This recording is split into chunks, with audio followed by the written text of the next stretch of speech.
Hey everyone, Judicial Watch President Tom Fitton here with our weekly update on social media. Thanks for joining us this week. As always, a lot to talk about. More abuse of the Constitution and the civil rights of Americans by the Pelosi Congress targeting Steve Bannon. I have some updates on the censorship attacks on yours truly and Judicial Watch. Plus we have important new documents regarding the CRT agenda in Loudoun County, Virginia. You've heard about that county, I'm sure, if you've been following this story. And then we also have a new lawsuit targeting the left's agenda on race in Asheville, North Carolina. So a lot going on as always. First up, though, is the, as I've warned, the attack on the civil rights of Americans using the January 6th incident as an excuse and a pretext. In this case, you have the Pelosi House with a uniparty committee, meaning only one party is effectively represented. Yeah, I know Nancy Pelosi appointed two anti-Trump Republicans, but they are answerable to the Democrats. So there are no minority party representations or representatives on the alleged select committee. It's really a star chamber type proceeding that has been instituted by the Pelosi House. And sure enough, rather than investigate the lack of security that resulted in that disturbance, they are focusing on the First Amendment protected activities of people close to Trump, namely Steve Bannon. There's no evidence he did anything wrong. He didn't riot. He didn't incite a riot. And they know that. So they're targeting him and they're targeting others over their protestations regarding the 2020 election, all of which are protected by the First Amendment. And so they issued a subpoena against Bannon and I don't know, about nearly 20 others. But Bannon basically said, I've got executive privilege issues here, as highlighted by the President Trump in court filings and publicly, and other privileges that he has a right to vindicate before he cooperates with the subpoena. So what was the response of the Pelosi House? Cackling. They threatened to throw him in jail. Almost immediately upon issuing the subpoena, they talked about putting him in jail, and anyone who opposed these subpoenas should be put in jail, which is, of course, that's not the way it works. The way it works is you issue a subpoena and you seek to enforce it. But the idea that you go immediately to criminal enforcement proceedings of a civil subpoena as issued by the House, presumably it's even valid, is a wild abuse of power. But that's what Pelosi and company did. You know, compare and contrast this with the contempt that Eric Holder was held in. He was the Attorney General at the time by the Republican-controlled House. Democrats were outraged at that. But that came after, I think, a year and a half of wrangling with the Justice Department and Holder directly on documents about his potential lies to Congress. So they gave him every opportunity to negotiate his way out of this. But of course that was not done, and they issued, I think it was unprecedented, contempt citation against him. Of course the Obama Justice Department did nothing. That was fast and furious. So they were covering up the deaths of hundreds of Mexicans and other innocents as a result of their gun running operation down at the southern border. But I guess those scandals aren't important anymore. So compare and contrast that with Steve Bannon, who they were talking about throwing in jail even before the subpoena was issued. So they had the Star Chamber proceedings. Again, no minority party representation. So Putin would be proud. Well, actually, they probably would have had minority party representations in the Russian parliament if they were doing something like this.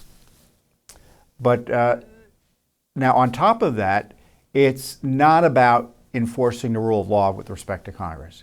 It's about using January 6th as a pretext to do things that Congress isn't allowed to do, which is to investigate you for talking about stuff and engaging in First Amendment protected activities. So this is a direct assault on the First Amendment. And the First Amendment doesn't just protect your right to free speech, it protects your right to petition your government. Complain to Congress, for instance, about the way they're handling the election certifications. It also protects your right to association. You can associate with people and get together and talk politics and advocate for policies that you want to see and put in place. And he's being targeted for those purposes. And in retaliation for him being an effective spokesman and an effective leader for the causes he cares about. Now, truth be told, I consider Bannon a bit of a friend of mine. Bannon's worked with us at Judicial Watch. He did a great movie with us. If you haven't seen it, you should go and hunt it down. The movie, The District of Corruption. And it's a great movie because it was done, I think it was done in 2012. And if you want to know where we were going or where we are going, you go watch that movie because we predicted it all and covered a lot of the Obama corruption scandals that they want to bury now. So I've known Bannon for a long time, and I know he's being punished because he's Steve Bannon, not because he did anything wrong or he's doing anything inappropriate. So I don't know about you, but I stand with Steve Bannon. And certainly we see what the so-called 1-6 Select Committee is about, which is about punishing the political opposition of Joe Biden and Nancy Pelosi. And what Judicial Watch is doing is actually what a 1-6 committee would be doing if it was honestly being run and wasn't corruptly being run and abused to target their political opposition. We are suing in federal court the Pelosi House for the 14,000 hours of videos about, again, the worst day in American history, but we can't get any videos from them. They say they're public, they're not even public records. And if they were, they're not important enough for the American people to see them. So they're lying when they talk about 1-6 because they pretend it's an important day for the purposes of targeting a free speech of Americans like you and me and Steve Bannon and President Trump and everyone else who rejects the liberal media narrative on the 2020 elections. But when it comes to being held accountable for what happened on 1-6, it's not important. Judicial Watch sued to get records about what Nancy Pelosi was talking to General Milley about after 1-6, in terms of her and his, in my view, seditious, mutiny-like discussions about President Trump. It was Judicial Watch that sued to get the documents that we now have confirming how improper was the shooting death of Ashley Babbitt. We talked about this last week on this update. We found that the documents show there was no good reason to shoot Ashley Babbitt. She was unarmed. It looks like there were no warnings given. And the officer involved, Lieutenant Byrd, panicked and shot her. And that investigation's been mishandled, or that shooting's been treated quite differently, in my view, because she was a Trump supporter. The point is that we're in court about these issues. We have other documents about the 1-6 security issues in the city at that time that are going to be coming out soon. So we're doing all the heavy lifting that Congress, in theory, ought to be doing, and actually fighting in federal court Nancy Pelosi to get the truth about January 6th. So I don't know what Bannon's going to do in terms of, because the Justice Department is corruptly run.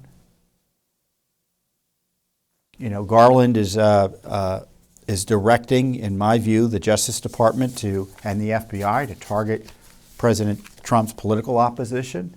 Many have commented on the over-the-top prosecutions of some of those who were caught up in the 1-6 disturbances. I mean, we're not talking about people who physically assaulted police officers. We're talking about people who were in the Capitol, arguably were let in there by the police, quote, parading around, and they're being treated like terrorists. It's absurd. And having their comments and concerns about the election being used as justification to keep them in jail and put them in jail longer than they might otherwise be.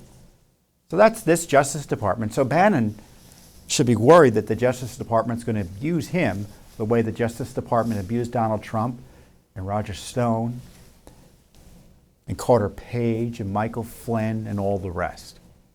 And as you can see, they're targeting regular Americans with the targeting of parents who oppose CRT.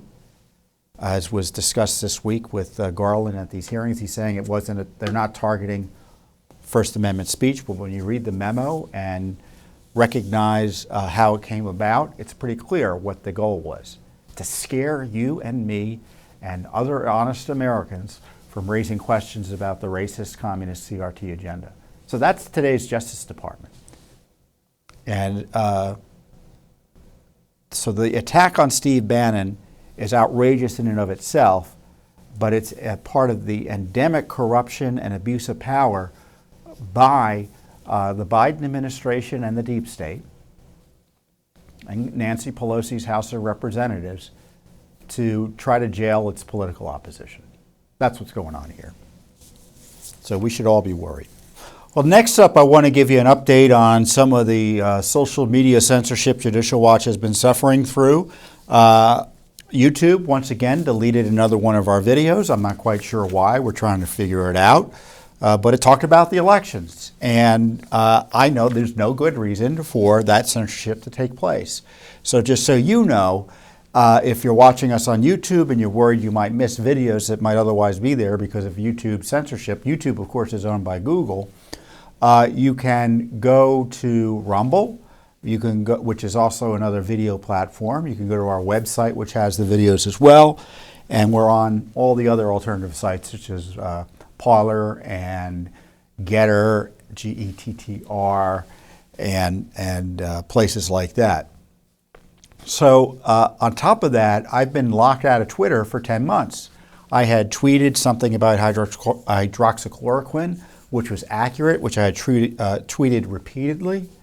And Twitter had actually specifically told us it was okay. It told me.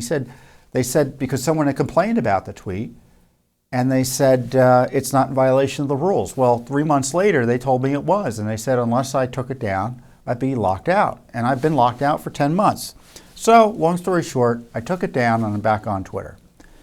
So I'm not expecting to be back on Twitter forever because Twitter is out of control in large measure because of the leftist censorship push. But I'm back there. And I think generally it's important to be on as many sites as you're able to share the word. At least that's Judicial Watch's approach. But you should know, though, and I want to update you on this, is that one of the things the left has been saying is that these are private companies and they have a right to censor you because they're private companies. The First Amendment doesn't apply. Well, I don't believe that as a matter of law necessarily, but that's another matter. But we now know specifically that's not true. In the case of Judicial Watch, and I've reported on this before, we uncovered Freedom of Information Act documents showing the California Secretary of State's office got a video criticizing California's dirty voting rolls and other reasonable concerns we had raised, because Judicial Watch is one of the country's leading election law groups. We're national experts on elections, how they're run, and election security and other issues. And they took our video down at the suggestion of the California Secretary of State. So there you've got a government conspiracy with YouTube, Google, to take our videos down. And that raises significant constitutional concerns and makes it a bit more, don't you think, than a private matter. Similarly, they were targeting these other and others had videos and other things taken down on Twitter, on Facebook, and places like that. And it's not just Democrats. We were in the Iowa Republican Secretary of State's office didn't like the fact we criticized Iowa's dirty voting rolls. And they suggested what we said was wrong. And of course it wasn't wrong. But they went and tried to get our material taken down. So this is about government suppression of speech and big tech acting as a vehicle for that suppression of speech. A lot of the COVID restrictions are the result of the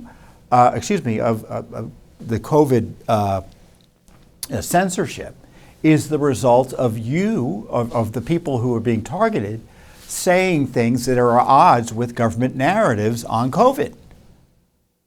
And it doesn't matter what the topic is. But people have their views on COVID. They have their views on vaccines.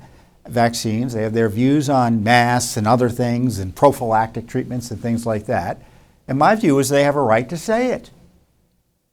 And there's no basis to take it down for a private entity to say the reason we're taking it down is because it contradicts government officials who often change their minds. Remember they said there's no gain of function research? Well, turns out there was, and it was funded by Fauci's agency. That's in the news again this week, thanks in large measure to Judicial Watch, uncovering the documents that showed the NIH and Fauci's agency, the National Institutes for Allergy and Infectious Diseases, was lying. So this is a government censorship program, or they're acting as avatars of the government.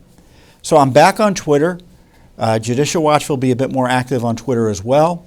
But follow us wherever you see us. We're on Facebook, we're on Instagram, we're on YouTube, we're on Getter, we're on Parler, I'm on Telegram, I'm on Substack, I'm on Twitter, Judicial Watch is on Twitter. We're all over.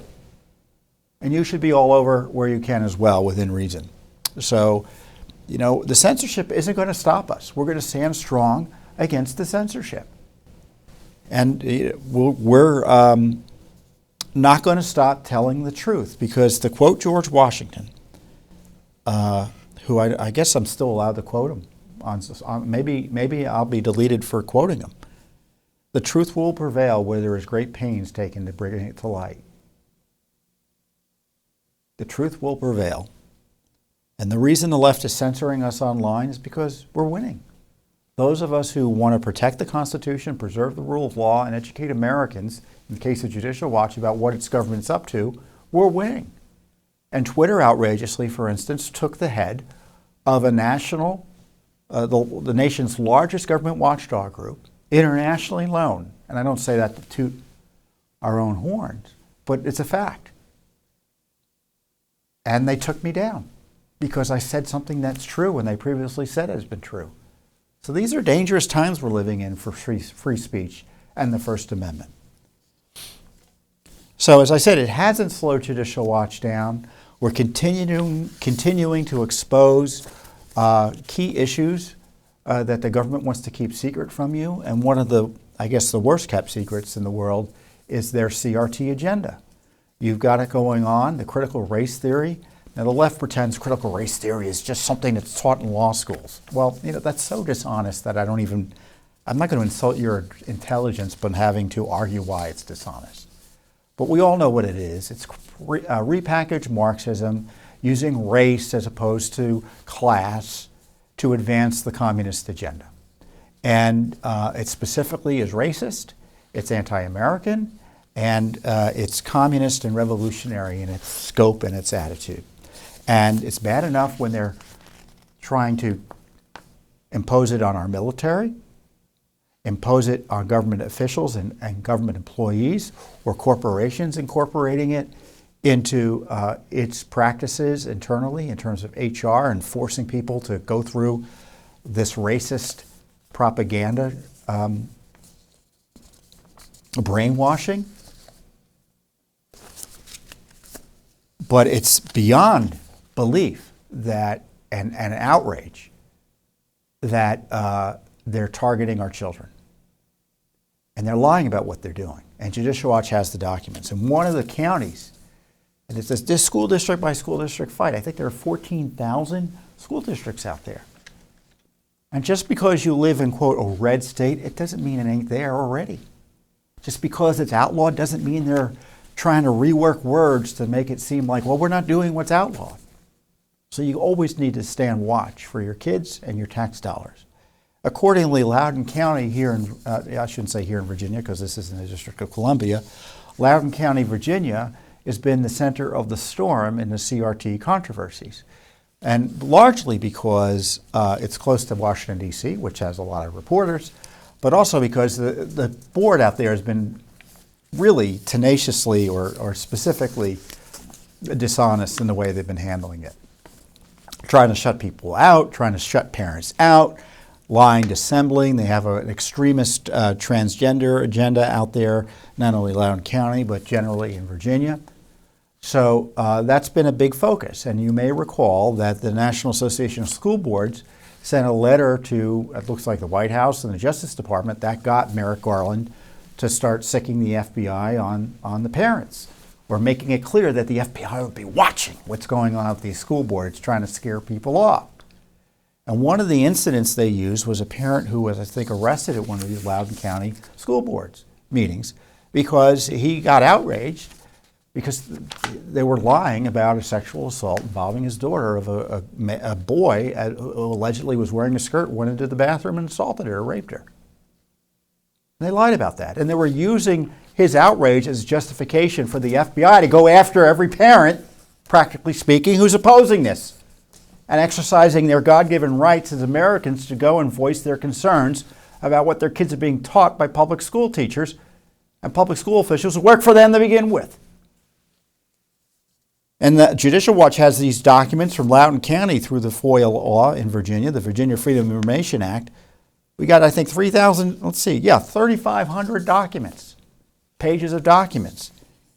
And they show coordinated effort to advance critical race theory initiatives in Loudoun County. And it shows that they were being dishonest about it. Minority School Achievement Advisory Committee. This is some of the stuff we uncovered. Minority Student Achievement Advisory Committee. Their chair writes to the former director of equity in the school system there that she tweeted, "We will silence the opposition without realizing the firestorm my words," she tweeted, "We will silence the opposition without realizing the firestorm my words would cause. My intention was and is to have the voices in support of equity and education be heard and supported." And I was actually thinking, hopefully, those voices will eventually ring louder and drown out those against equity. So this is what they're talking about behind the scenes, drowning out those against equity. And equity isn't what you may think it means. Again, I won't insult your intelligence, but the shorthand is equity means that no matter what you bring to the table in terms of personal achievement or talent, the outcomes must be equal. That's communism. It's communism. It's not equality where everyone has an opportunity to achieve. Equity is government restrictions and making sure someone doesn't achieve too much. And if they do, they get pushed back.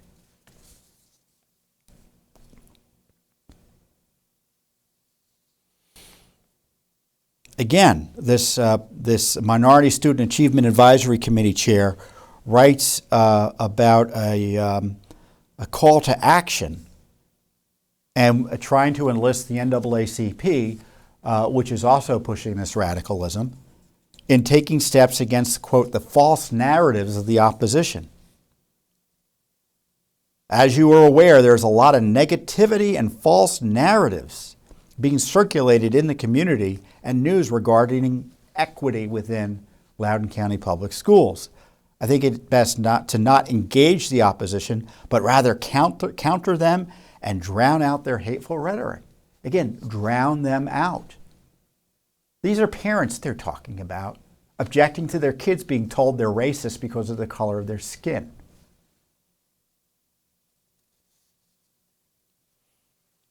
On January 11th, 2021, so just earlier this year, Loudoun County School Board member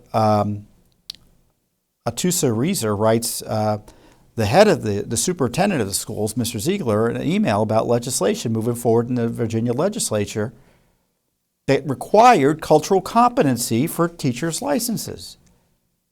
And this is what they write. This is the bill that's going to encompass one of our programs asks. It will be carried by someone outside Loudoun. So again, they don't want their fingerprints on it, and is more comprehensive. I believe it will encompass what we're asking for, and I'm okay with the path forward. And the Ziegler response, this is the superintendent. That looks good once the bill's passed. It will be interesting to see how the training and rubrics are built and promulgated around the cultural competency requirement. Now, cultural competency is another phrase the CRT people use to disguise what they're doing. That's where the real work starts. Now, I don't know about you. When they say cultural competency, that's divisive. They see America as being sliced and diced into hundreds, if not thousands, of cultures, and and I think most parents want their children to be taught that about America and what binds us as opposed to what divides us.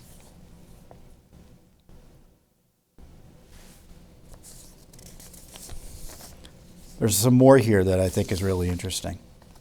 So one of the big things is that they try to say that it's not CRT, it's called, as I said, again, they use these fake words, culturally responsive teaching. And this is how they describe culturally responsive teaching. And this is a professional development within the Loudoun County Public Schools.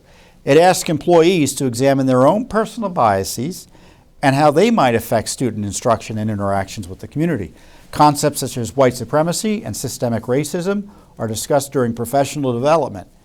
Loudoun County Public Schools has not adopted critical race theory as a framework for staff to adhere to. How anyone could write that sentence after they write that sentence right after they describe what critical race theory is, and they say they're not teaching it, when in fact they are, requiring teachers to go through it.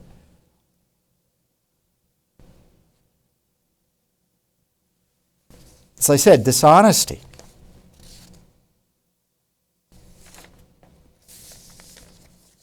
They call it culturally responsive instruction, and in fact they're describing critical race theory. It's one in the same. And it goes on and on and on. Race equity, all sorts of things. And of course, this is just the tip of the iceberg. Because as I said, there are 14,000 school districts, more or less. I know, I'm hoping I'm right on that number, but there's a lot, right? And it shows these documents, they're obsessed with pushing this agenda. And it's not just in Loudoun, County, Virginia, it's in Massachusetts, it's all over. I mean, we had documents showing they were segregating students by race up in Wellesley, Massachusetts. A teaching program in Rhode Island, a Rhode Island school district we just announced. We got the documents. They talked about you should be focusing on collectivism rather than individualism. If that's not communism, what would be? So Judicial Watch has lawsuits in court, FOIAs. We're on top of it, the CRT agenda. We're on top of it. I mean, our republic is under assault here in Washington, D.C., and which is bad enough. It's at the border, which is bad enough. Overseas, with the collapse of our national security, or any semblance of rational national security with Biden's disastrous and deadly surrender to the terrorists in Afghanistan. But the left, as I was joking the other day to someone in the office, the commies are going to commie. And so they're going to go after our kids, and that's what they're doing in our schools.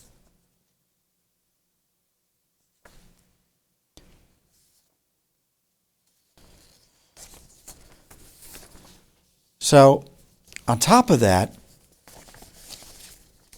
well, I should say, in addition, we've talked about critical race theory kind of incorporates racism while complaining about racism.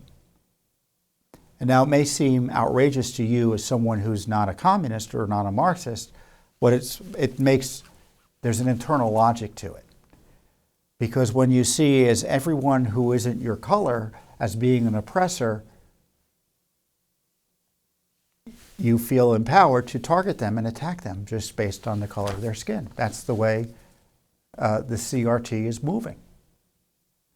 And it leads to all sorts of outrageous and illegal activities because we have 50, 60 years of anti-discrimination laws incorporated in federal and state law and enshrined in our Constitution. It goes back to the days of the Civil War and to the beginning of our country, the founding of our nation, that require everyone to be treated as individual citizens and not be left behind by the law. It's called the equal protection of the law. And they want to upend that. They want to provide special benefits, use tax money and government to segregate people by race again. This is the left pushing it. This is left-wing racism. And they do it under the guise of anti-racism. So it's anti-racist racism. It may be oxymoronic, but that's what they're up to. We just filed a federal civil rights lawsuit in Asheville, North Carolina, against Asheville, North Carolina, over a racist scholarship program. This is a discriminatory scholarship program. We filed the lawsuit on behalf of a North Carolina citizens group whose members include high school students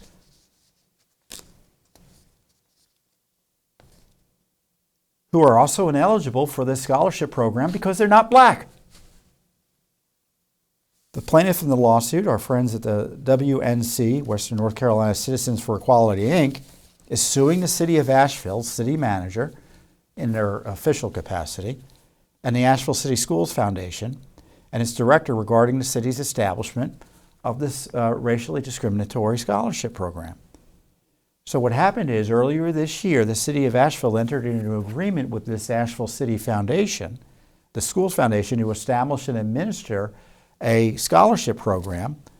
It's called the City of Asheville Scholarship Fund. And according to the agreement, it's to be awarded in perpetuity to black high school students within Asheville City schools, with special consideration given for black students pursuing a career in education. So they could have said, we're giving it to disadvantaged students or economically disadvantaged students, and help people who deserve to be helped. But the idea that you would only help someone using tax dollars based on their race is anathema to our system of laws.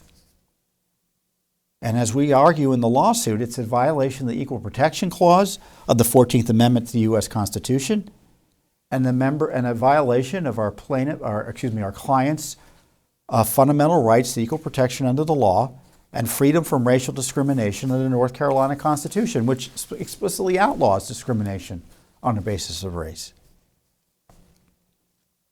I mean, the donation, I think, was over nearly $500,000. What was the amount here? Yeah, $474,000, tax dollars.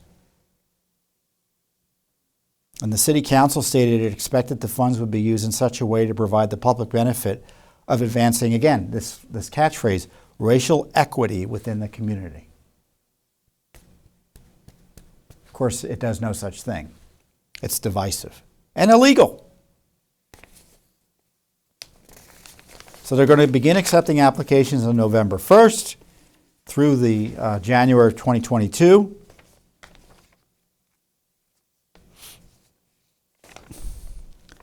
And it looks like they started giving them out, as I said, earlier this year.